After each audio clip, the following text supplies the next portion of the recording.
Greetings. I'd like to welcome you to our Literary Odyssey series here at Harvard.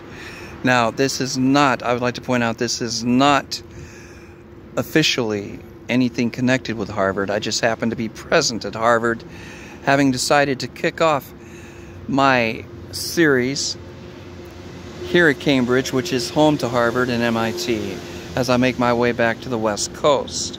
We'll be stopping along different universities, or stopping at different universities along the way to continue our series.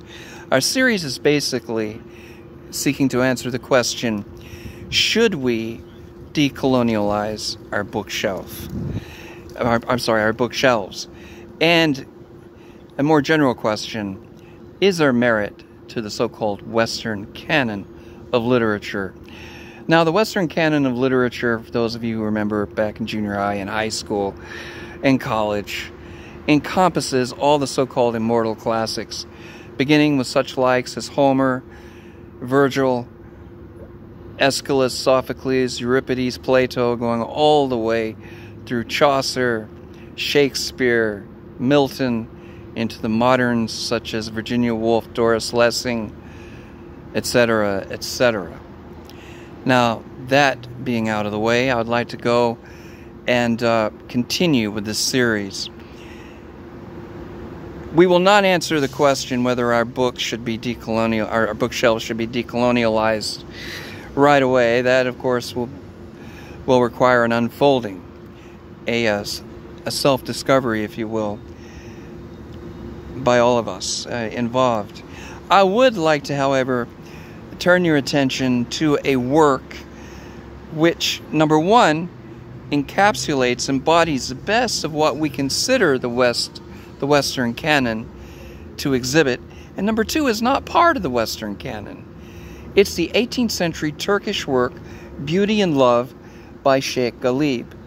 This long poem written by Shaky, who lived from 1757 to 1799, the head of the whirling dervishes of Pera, is in the traditional form of Turkish epic poems in which two halves of each verse rhyme. It is an allegory of the universe. A girl, Beauty, symbolizing the divine beauty, is wooed by Love, who represents the human soul with all its aspirations. In the beginning, Beauty, Love, and finally through the force of the divine love, recognize this fact and reciprocate. He then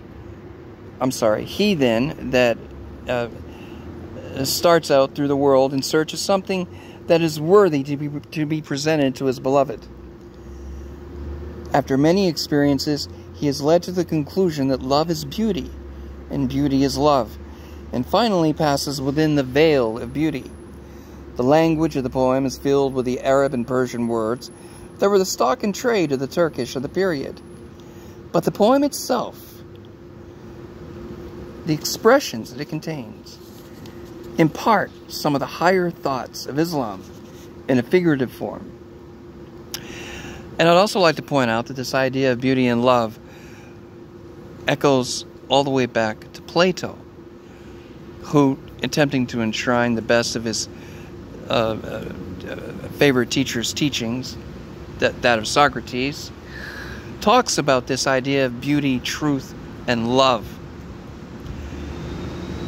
So, goodness, beauty, and truth, and of course they later explore the attribute of love. So keep this in mind as we continue our series the next time.